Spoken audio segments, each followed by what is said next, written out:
औरंगाबाद संभाजी नगर में आज इस्लाम पार्टी के माध्यम से जानिब से आज अफ्तार पार्टी है और हमारे सभी साथी मेरे साथ यहाँ पर खड़े हुए हैं औरंगाबाद शहर के।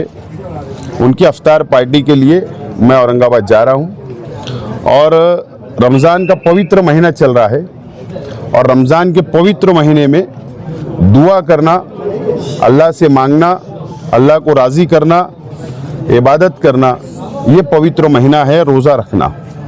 और जब मैं मालेगांव से औरंगाबाद संभाजी नगर जा रहा तो रास्ते के अंदर खुल्दाबाद नमाज का वक्त हुआ, दोपहर की 1:30 की नमाज वो अभी हमने अदा की और यहाँ पर औरंगज़ेब रहमतुल्लाह अलैह और जो बुजुर्गान दीन है इस सरजमीन पर, उनके लिए अल्लाह से हमने दुआ की।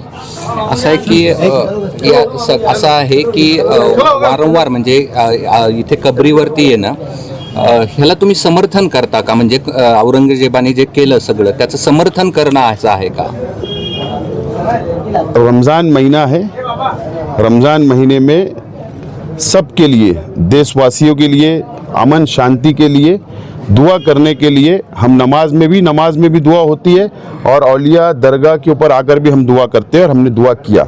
समर्थन करना नहीं करना ये एक इतिहास है, बराबर है ना, ये पूरा इतिहास है, उसके ऊपर बहुत बड़ा डिबेट हो सकता है। लेकिन जो हमने इतिहास पढ़ा है और जो हमने बाल भारती की पुस्तकों में इतिहास पढ़ा है, तो औरंगजेब, मैंने इससे पहले भी कहा था कि औरंगजेब टोपी बनाकर, अपने हाथ से टोपी बनाकर उसको बेचकर उन्होंने हलाल और कसट की कमाई खाई है ना। तो व्यक्ति कुरान शरीफ लिखे, वो पवित्र थे, ये मैं कल भी बोलता था, आज भी बोलता हूँ। ओके।